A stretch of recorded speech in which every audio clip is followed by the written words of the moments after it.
العاملين في مجال صناعة الدواجن، أحييكم وأرحب بكم وأقدم لكم من جديد نشرة الفراخ وأنا مستعد. الحاج متولي الحقيقي ظهر ملك الفراخ في مصر، الراجل اللي قدر يقنع كل ستاته بالتعدد وعيشهم مع بعض في بيت واحد، وبيطلع لايفات من صفحته بالساعات يتكلم عن بورصة الفراخ. ملك الفراخ في مصر اللي عامل ضجة على فيسبوك والسوشيال ميديا، الحاج عبد المغيث ابن المنصورة وصاحب القصة الحقيقية لمسلسل الحاج متولي، مسلسل زي عائلة الحاج متولي اللي كان بطولة الفنان نور الشريف، واللي لحد دلوقتي بيتعرض على شاشات التلفزيون، وكان أول ظهور ليه في رمضان 2001، وكان من تأليف مصطفى محرم وبطولة نور الشريف وماجدة زكي وفادية عبد الغني وغادة عبد الرازق وسمية الخشاب ومصطفى شعبان. لكن يا ترى قصة المسلسل مين بطلها الحقيقي؟ ومين بقى هو الحاج متولي؟ تعالوا نشوف سر الحكاية.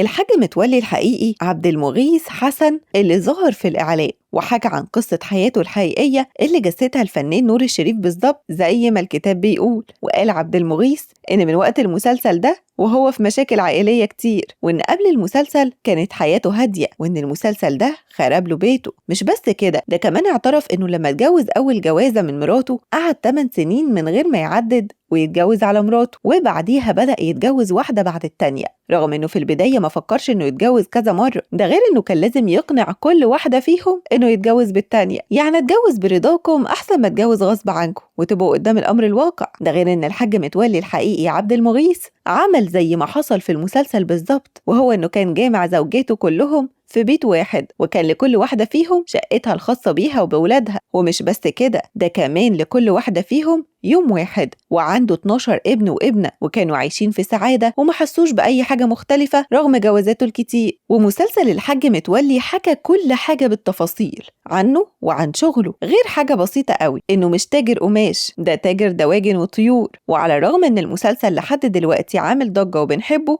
إلا إن في حاجات غريبة حصلت في كتابة المسلسل ده، وهو إن وزير الإعلام كان عايز يخلي الكاتب والمخرج يغيروا نهاية المسلسل، ويطلع إن الحاج متولي كان بيحلم ويظهر المشهد ده في الحلقة 30 من المسلسل. لكن وقتها كان خلاص ال30 حلقة اتسلموا، وكانوا خلاص صوروا المسلسل وما قدروش يغيروا فيه أي حاجة. شاركونا في التعليقات عن رأيكم في مسلسل الحاج متولي، وإيه رأيكم في النهاية؟ ويا ترى لو غيروها كان المسلسل هيعمل الضجة دي؟